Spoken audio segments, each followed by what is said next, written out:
मेरे महबूब फरमाने लगे, मैं रब के दरबार में तुम सबको लाने के लिए जो भी तुम हीला पेश करोगे, मैं मोहम्मद हर वक्त तैयार हूं। मैंने सबको तुम्हें रब के दरबार में लाना है, जो भी तरीका तुम इख्तियार करोगे, मैं मोहम्मद हर लम्हा, हर घड़ी, हर साथ मैं मोहम्मद मुस्तफा तैयार हूं।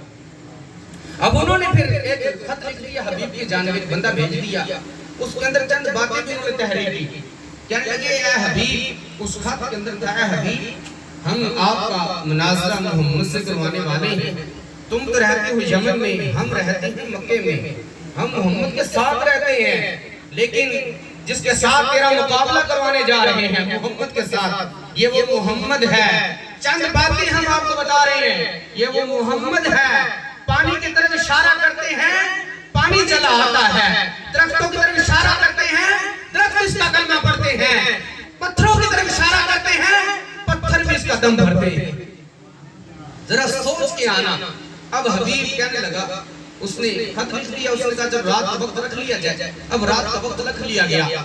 उधर से मेरे महबूब ताजदार मदीना रहमतुल वसीना सल्लल्लाहु अलैहि वसल्लम अपने असहाब के साथ तशरीफ फरमा है। उधर से हबीब आ जाता है यमन से, और इधर मेरे महबूब के साथी हैं और मेरे महबूब हैं। दूसरी जानब काफिर हैं, काफिरों की क़यादत करने वाला हबीब था जो यमन से आया था, और इधर मुसलमानों की क़यादत करने वाला इमामुल अंबिया थे।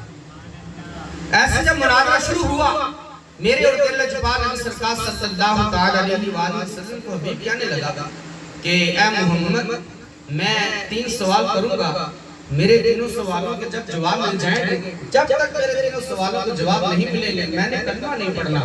हाँ, शर्त है, मेरे तीनों सवालों के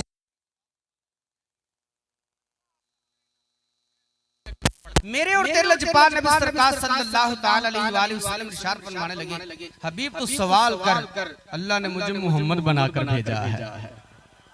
मोहम्मद तारीफ किया हुआ, और रब्बे कायनात ने इसका इत्तला कुरान में भी किया है।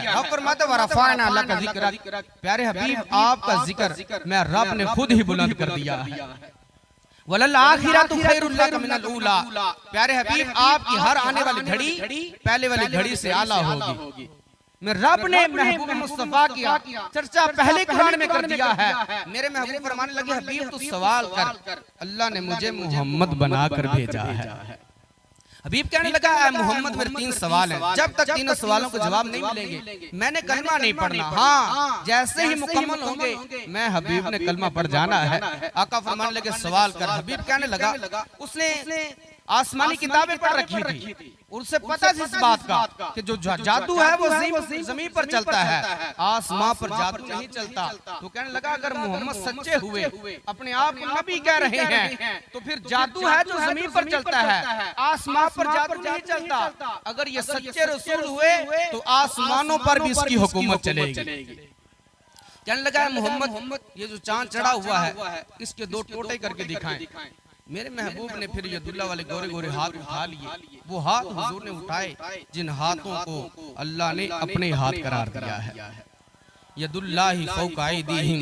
प्यारे हबीब, इन सब हाथों के ऊपर अगर किसी का हाथ है वो रब का हाथ है। मेरे महबूब ताजदार मदीना में इशारा करवा रहा हूँ सिर्फ उस तरफ, मैं सिर्फ कंप्लीट करना चाहता हूँ।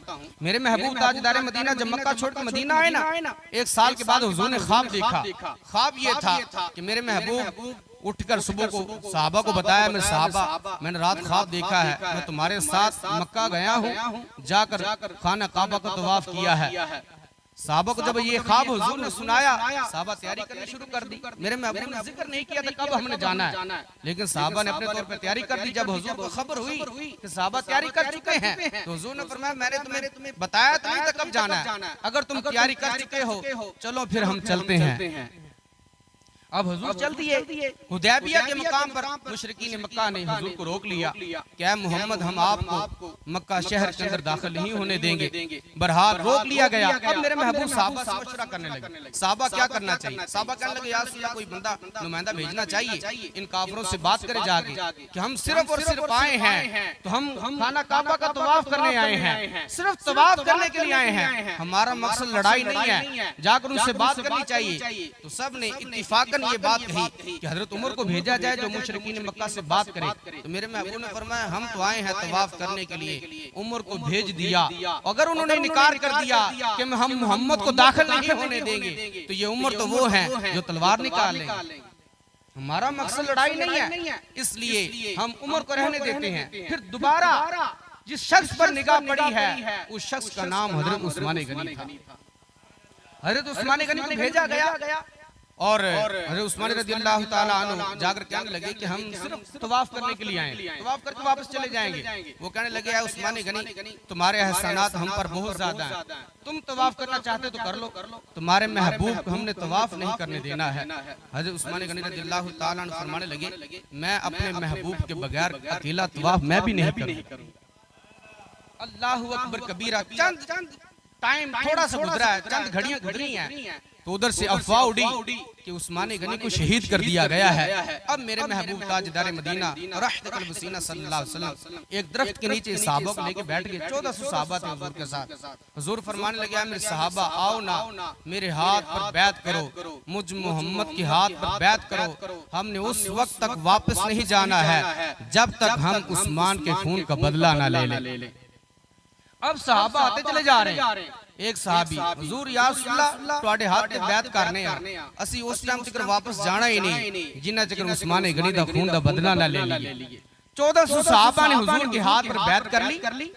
जब सब कर चुके दाएं हाथ पर सहाबा आ रहे थे, हुजूर के हाथ पर हाथ रखे जा रहे थे। आखिर में मेरे महबूब ने अपना दायां हाथ ऐसे हुजूर ने फिजा के अंदर बुलंद किया। बुलंद करने के बाद हुजूर फरमाने लगे ये उस्मान का हाथ है, मैं मोहम्मद मुस्तफा उस्मान के हाथ की भी बैत करता हूँ। हम उस वक्त तक वापस नहीं जाएंगे जब तक खून उस्मान का बदला ना ले ले। जब महबूब ने दाएं हाथ बुलंद करके अपने बाएं हाथ पर रखा है, उधर से अल्लाह ने जिब्रील को भेज दिया। फरमाया जुदुल्लाहि फौका ऐदीहिम, प्यारे हबीब इन 1400 सहाबा के हाथ के ऊपर किसी का हाथ है, वो रब का हाथ है। देखे ना, इधर महबूब का हाथ ही था, उधर उस्मान गनी के हाथ, अपने हाथ उस्मान का हाथ का, और वो महबूब मुस्तफा का हाथ ही था। रब्बे कायनात ने फरमाया प्यारे हबीब ये तुम्हारा हाथ नहीं, ये उस्मान गनी का हाथ नहीं, बल्कि रब्बे कायनात का हाथ है। ये हाथ महबूब मुस्तफा ने उठाए, जिन हाथों को अल्लाह अपने हाथ कहता है। महबूब मुस्तफा सल्लल्लाहु अलैहि वसल्लम ऐसे रब के दरबार में हाथ उठा दिए। हबीब कहने लगा कि चांद के 2 टुकड़े होने चाहिए। मेरे महबूब ने हाथ उठाए, गोरे गोरे चांद के 2 टुकड़े हुए हैं। मक्का पहाड़ पर दोनों टुकड़े आकर गिरे हैं, एक टुकड़ा एक पहाड़ी पर, दूसरा टुकड़ा दूसरी पहाड़ी पर। मेरे महबूब फरमाने लगे हबीब बता दूसरा सवाल क्या है। कहने लगा मोहम्मद दूसरा सवाल ये है कि चांद जो टूटा है दोबारा अपनी जगह पे जाकर बेबस हो जाए, दोबारा जुड़ जाए। मेरे महबूब ने हाथ उठा दिए, दुआ रब की बारगाह में कर दी, मेरे रब ने कबूल की, चांद दोबारा जाकर जुड़ जाता है। अब जब 2 उसने मौजज़े हुजूर के देखे, चांद को टूटते हुए भी देखा, चांद को जुड़ते हुए भी देखा। अब मेरे महबूब ताजदार मदीना रहमतुल बसीना सल्लल्लाहु अलैहि वसल्लम के दरबार में हुजूर के कदमों में गिर जाता है, रोता है, मिन्नतें समाजते करता है, कहता है मोहम्मद मुझ हबीब को कलमा पढ़ा के मुसलमान कर दीजिए। मेरे महबूब ने फरमाया ना भी हबीब तूने पहले वादा किया था हमसे कि हम उस वक्त तक कलमा नहीं पढ़ेंगे जब तक तीनों सवालों के जवाब नहीं मिल जाएंगे। हबीब अभी तो 2 सवाल हुए हैं, तीसरा सवाल कर, तेरे सवाल का जवाब मोहम्मद मुस्तफा देगा। लेकिन जिसने चांद के 2 टुकड़े होते हुए देख लिए हों, जिसने दोबारा चांद जुड़ता हुआ देख लिया हो, अब तीसरा सवाल उसके पास सकत रह जाती है तीसरे सवाल की, उसके अंदर हिम्मत है तीसरा सवाल कर सके। लेकिन बहरहाल महबूब के कदमों पे रोई जा रहा है, हाथ लगा के अर्ज करता है या हबीब अल्लाह, ए मोहम्मद मुस्तफा सल्लल्लाहु अलैहि वसल्लम कलमा पढ़ा दे, इन्हीं कदमों पर जान देने के लिए तैयार हूं। ना भी हबीब मैं मोहम्मद मुस्तफा वो हूँ जो वादों का पारसा बनकर आया हूँ। मैंने तो पूरी उम्मत को ये दर्श देना है कि रब ताला जल्ला मजदूर करीम ने जो मुझे शरीयत दी है वो तो वादों का पारसा बनाकर भेजा है। ए हबीब जब तक तेरे 3 सवाल नहीं होंगे मैं मोहम्मद अरबी ने तुझे कलमा नहीं पढ़ाना है। लेकिन उसके अंदर हिम्मत नहीं थी इसे सवाल की। मेरे महबूब फरमाने लगे हबीब हमने वादा तो पूरा करना है, चल हबीब उठ जरा, कदमों से जरा हाथ हटा ले, सर उठा, जरा खड़ा हो मेरे सामने। ए हबीब मैं मोहम्मद खुद बताता हूँ तेरा तीसरा सवाल क्या है, मैं मोहम्मद खुद ही उसका जवाब अता फरमा देता।